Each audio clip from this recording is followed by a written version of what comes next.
Hello, everyone, and welcome back to Noxcast, an Equinox news recap podcast. I'm your host, Charlotte King. I'm the managing executive editor of the Equinox.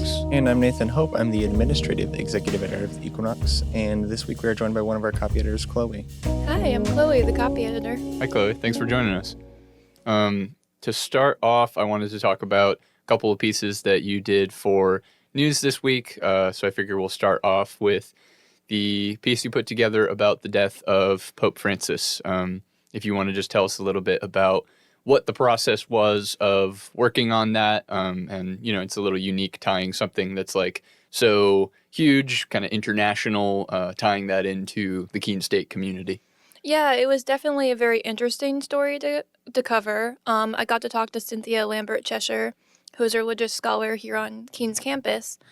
And she was incredible to talk to, very informative about all of it. And it was just very interesting to get to learn more about the Pope, because before I covered this story, I really didn't know a lot about him. And I was invited to the screening of the movie Conclave, which is actually about the conclave event that happens after the Pope dies, which is about to happen right now. And it covered how the cardinals pick the new Pope, that entire process. And it was a very good movie to watch. I quite liked it. And it was mostly members of the call program that were there. And I got to talk to some of them, hear their opinions about the film. And it was a whole Q&A that was very informative by Cheshire. Awesome. Yeah, I'm in the same boat. Like, I didn't know a ton about the life of the Pope. And so it was definitely interesting to just learn more, but also hear kind of like what people in our immediate community have to say about where this puts, you know, this huge community of people in the aftermath of Francis's death, and now looking ahead to what may happen in the future. And, you know, I'm far from the first to say it, but it is just kind of crazy that like a movie about this very thing came out. You know, I'm sure it wasn't completely based on nothing.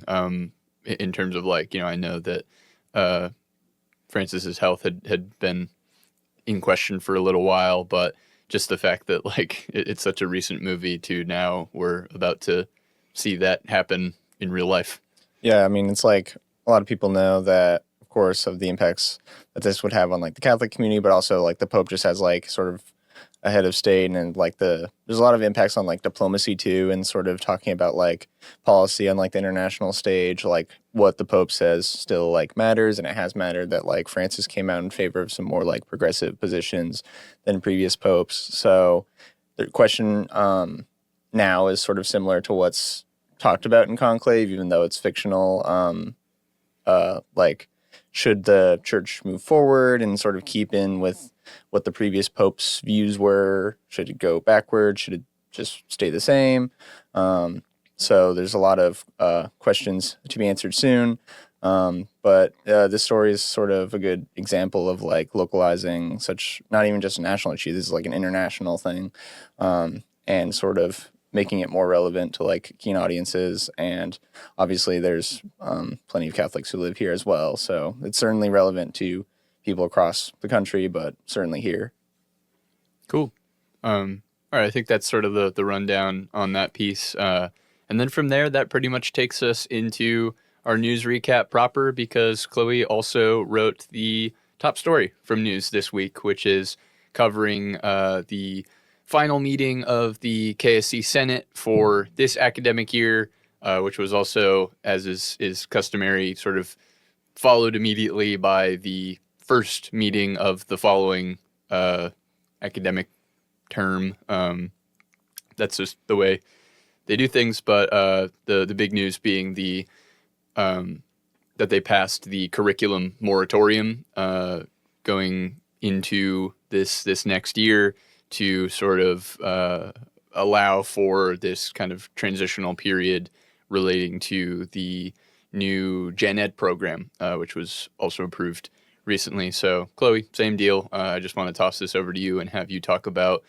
what the experience was like of reporting on this, and sort of what, what's the deal? Yeah, that was also a very interesting story. That was mostly a presentation for majority of the Senate meeting by Nick Germana. He did a full rundown of the entire curriculum pause. They let the other Senate members agree to it or raise questions about it. And a few people did have questions, mostly regarding the course deletions and how that would play forward in the upcoming semesters. And Germano was very informative about everything, answering how going forward next year, after this upcoming fall and into spring, that we're going to see a lot of changes as the different committees and the different organizations actually look at the offerings, consider them, and it gives them time to actually move forward in a very progressive way for the college. And he thought it would be very helpful going forward.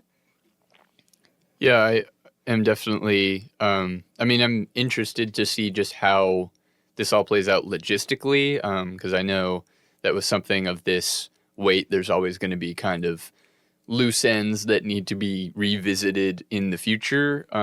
But I definitely, because I've reported on a fair few Senate meetings this semester as well. I know that the discussion often revolves around trying to make sure that there's as much preparation as possible for the plans going forward. But yeah, I don't know. I think definitely I noticed there's a lot of talk about potential exceptions to the moratorium and where that line can kind of be drawn. And I think that's a really important question to ask about those exceptions and just kind of I think there's going to be a lot of trial and error. That's my prediction, is that we're going to see a lot of departments interacting with the Senate and particularly the curriculum committee in a way where it's kind of like,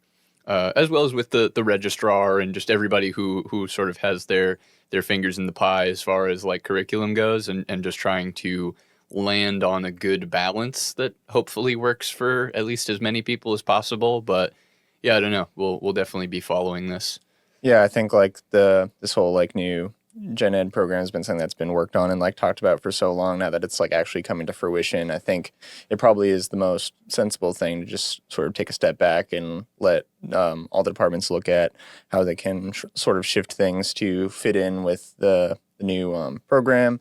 And there's just so many different offerings on campus that it's like it realistically probably will take a full year to fully come to grips with everything in terms of meeting the requirements. I can also appreciate some of the discussion around like making more allowances for certain things, but I think like if it gets into a situation where you might allow deletions but then not additions, then I think there's questions about like if something were to get like deleted and then not replaced or not like or if something wasn't added to like supplement that, I think that could potentially be an issue. So I think this sort of more blanket like, all right, no additions, like no deletions, except for the few exceptions. And let's just take a step back and look at things. I think that was probably the most sensible route that they can go, given the breadth of the impact of the proposal that passed. Yeah, I would agree. I feel like that kind of, I don't know. Do we have anything else to add about this topic? I'm good. I feel like it covered it quite well. Okay. Then in that case, we can shift into our region and state top story. This is a piece from the Sentinel talking about a recent Green Up Keene event. So just trying to kind of foster an environmentally conscious community. And I noticed, when looking through the stories that were in the Granite State News Collaborative folder for this week, I looked at that because I know that the environment is something that a lot of students on campus care about, but then I also noticed that there was really a strong student presence at this event. There were quite a few people from the college who were there to just pitch in and help out, and you can see that both from who was interviewed and also there's a lot of photos of like those people being, part of that team hauling the trash into dumpsters to just clean up the streets and all that. So I don't know. I thought that was a cool just point of intersection between the campus community and Keene as a whole, where, we have a lot of people on campus who clearly do care about their immediate surroundings and want to try and see it, stay as green as possible. So I don't know. I like being able to put something in region and state that isn't miserable. So I thought this was nice. Yeah, definitely. And I think Keene has such a very vivid wildlife community and foliage too, with students noticing all the trees blossoming on campus. Yeah, I'd definitely say we're very much a campus who is aware of our immediate surroundings, and we're basically living alongside the wildlife here that are all around us. So yeah, that's a great thing to see from the students. Yeah, we definitely have like a pretty strong like environmental studies major, and we have the eco-reps, of course, and then there's the environmental sustainability studies club as well. So, and of course the Office of Sustainability. So we have a lot of like resources on campus for students who are in that area of study and also just interested in like the advocacy side of things and what you can materially do to help. But I think it does kind of tie into what we talked about last week, with like the wildlife story and sort of being on a more like rural campus in a way and having all these different wildlife and trees and various other things. It's very nature oriented. It's hard to miss it, and it is kind of like sad sometimes to see when there's like a pretty decent amount of like trash in certain areas. And I think just like a small material thing to do is sort of an event like this where you can just clean up and then make it so that the campus is as beautiful as we'd like to see, and then of course in the greater community doing the same thing there. So yeah, it's a nice little sort of event coverage of it's very much needed. Some positive news. Yeah, definitely.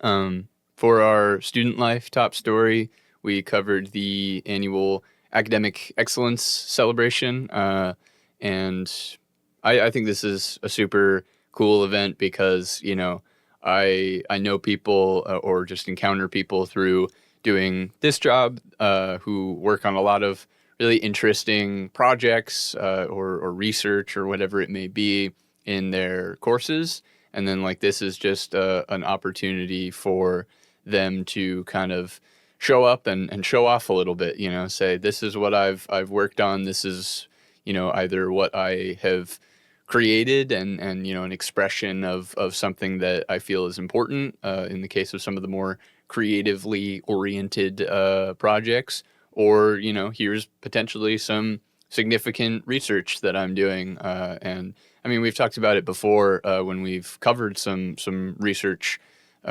work that students do, but it's like even coming from a sort of more liberal arts focused campus like Keene State, like there is still important research that goes on here, and there's a lot of important discoveries that start on college campuses. So in both cases, I think it's just awesome to be able to kind of connect with a community of academics and people who are really pouring their time and effort into trying to develop both professionally and as, I don't know, creatives. Yeah, definitely. I agree with that completely. The students here work incredibly hard, and we see a lot of it published in the newspaper covering what people are doing, the events that are being held, the projects that have been made. And I think it's really great that students get an opportunity to actually show that to the wider Keene community and to their fellow students. I think that's very important, and it's great that the school gives them that chance to really get recognized for it. I think that's really good for them. Yeah, it's another one of those events that, like, whenever it comes around, it's typically going to be the top story in like student life because of how big it is. It covers so many different like departments, and I think just like the physicality and like interaction of just like these like poster board presentations in particular, kind of giving people the opportunity to really run through and explain some of the stuff they've been working on, which is really interesting. I've seen like I've like walked around when they've held these, and it's been cool to sort of just see as like an onlooker. But it's always a good event, and I'm glad that students have that opportunity to present what they've worked so hard for. Our editorial this week is a little dense, I'll admit, just in terms of the sort of level of maybe required reading, because this goes back all the way to when we were covering student assembly during the big budget meeting where all of the student organization budgets were approved.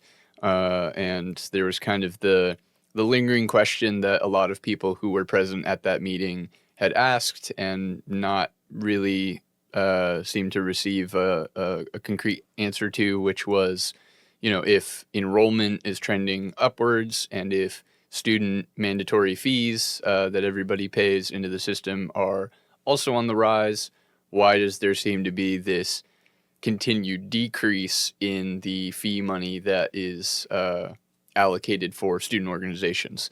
And that's something that we've been trying to follow up on. News editor Tim has been continuing to just follow that and see if we can get some more solid numbers on, like, how much of the fee money overall is being allocated to each area that it is divided to, and sort of how that squares with the trends in enrollment. And we haven't been able to really get those solid answers yet. I know Tim has sort of bounced between some different sources who are involved in these sort of, this work and those numbers. And there hasn't been much to really report on. So we turned to our editorial to just say that we really think that, the lack of transparency, as we've said, in other related cases, is not what we want to see from the college or from anyone on campus, because, this is student money, and we feel that, as the student voice, it's our responsibility to let people know how that money is being used and why. And so to be unable currently to give people those answers is definitely, it's frustrating. No, I definitely agree with you. I think transparency between the school and the students is very important. And I think we have been seeing a lack of that lately with a lot of the things that have been going on. Even in regards to the meal plans, which was our editorial a little bit ago, it's just that lack of transparency, letting us know what's going to happen before it happens. And it would be nice to know, because I think students would raise some objections to the things going on. And I think we're not being given the chance to raise our concerns beforehand. Yeah, I think this is also kind of wrapped up a lot in like the discussions we've had about the actions by assembly through the budgeting process, and it kind of hits at the heart of, like, I don't know, when we went to like the assembly meeting and then it was presented that the pool of money for the student activity fee actually went down a little bit. I think we were all kind of like looking at each other, like wondering how that could be the case, because we know that enrollment is trending upwards. We have been told that there's going to be an increase in mandatory fees that students pay by 2%. And so I think that we're just trying to get at the head of sort of what could possibly be the basis of a lot of the issues that were encountered during the budgeting process, because something that we also tried to hit on is this could potentially be like an unfair thing to like assembly. I mean, they're given a number of this much is how much you have to work with, but they're not told how that number was gotten to or what the process was for like allocating it to specifically student activity fee versus other areas on campus. And I think people would be fine with hearing a justification as to, okay, maybe, the wellness center need more resources, maybe intramural sports needs more resources or something. But really just an answer at all about where that's going. I think like student involvement and just student orgs in general are definitely need all the funding they can get, certainly, is what we've seen the past few months. And it is of utmost importance that we find out why maybe money wasn't allocated to the activity fee pool in particular. And so News Editor Tim is going to keep on that story, and hopefully we can get more answers. But in the meantime, it's just been a big sort of runaround, unfortunately, and a series of like referrals from one person to another, which kind of have led us to asking this question. I just think that, like, again, we're trying to do our job as the news media organization on campus, and just putting that information in front of people of like, here's what's happening with the money that you're paying, because that's one thing as well that we've tried to make clear to people through our reporting and through some of the just like these conversations that we're having is student fees that people pay are distinct from tuition and distinct from any money that comes down from the state level. Because one thing we've definitely heard from some folks is the speculation that, you know, the reason why the pool of money might decrease is because, you know, budget cuts are happening.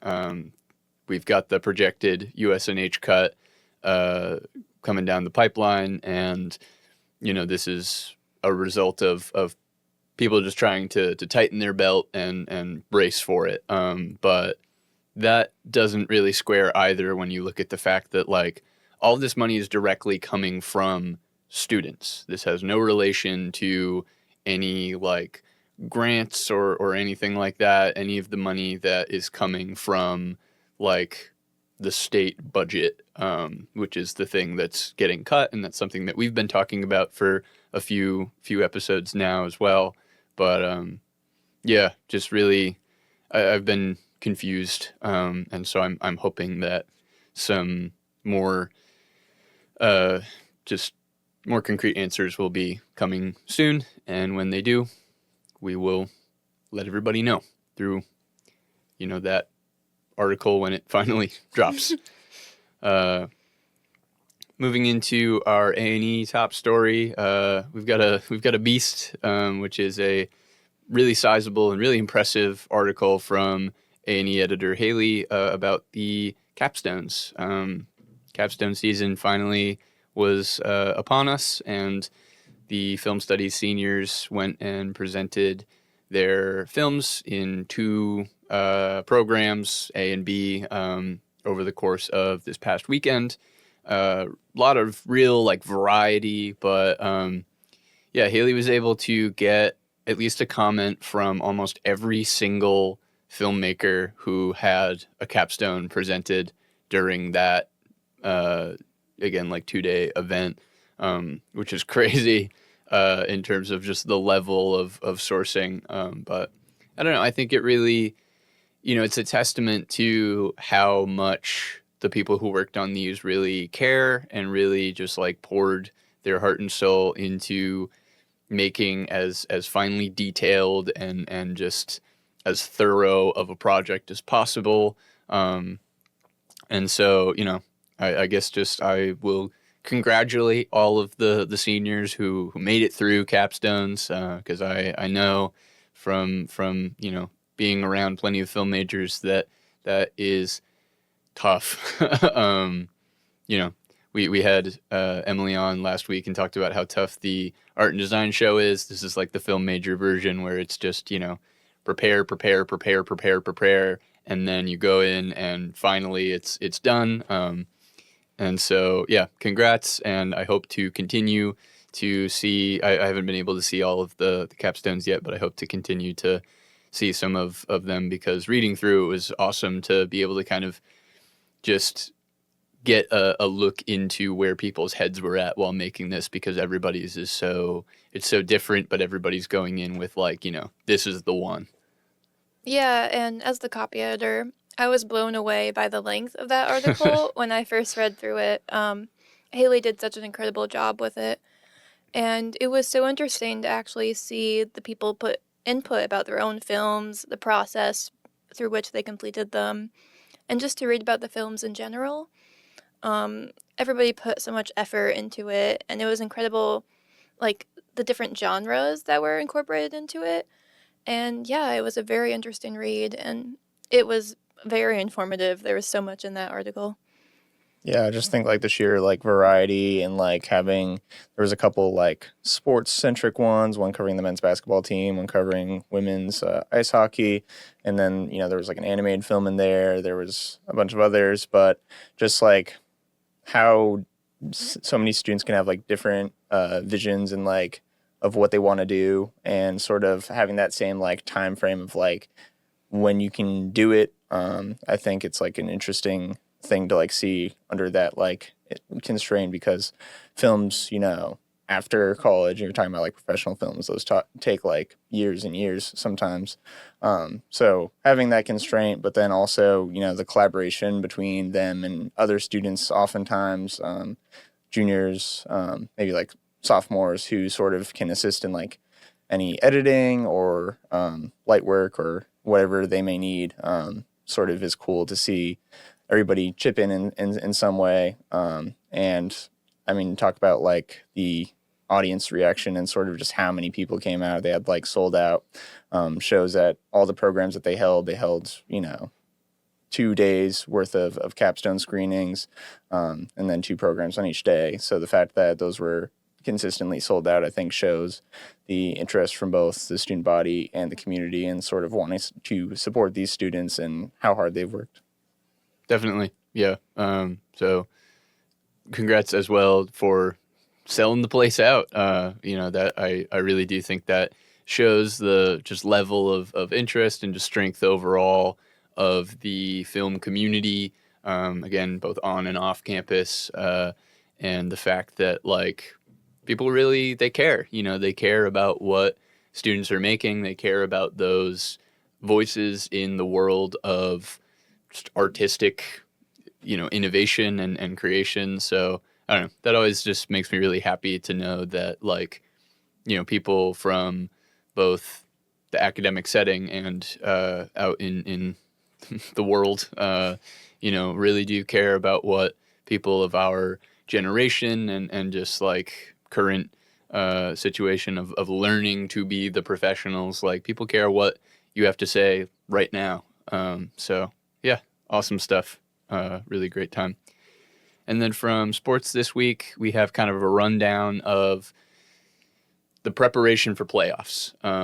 It's a big time of year for everybody. But, as we're gearing up to leave for the summer and hopefully catch a little bit of rest, there are a lot of athletes who are getting ready to go harder than ever, if anything. So we heard from both men's and women's lacrosse, baseball, softball, just everybody gearing up for to really go and play hard in LECs and try to just perform at that top level that we know perfectly well that they're capable of. Reading through the sports section every week, we've got some really, really great athletes, and so best of luck to them. But yeah, just interesting to hear the mindset of like preparing themselves for something that is so just like, I mean, that's what you work for, right? Is to go and compete the best you can. And so, yeah, I think it's a testament to the dedication that our student athletes have and the level that they're operating at, where they can really put themselves in the zone and try to be ready to, bring home the gold every chance they get. Yeah, and our student athletes really do work so hard here.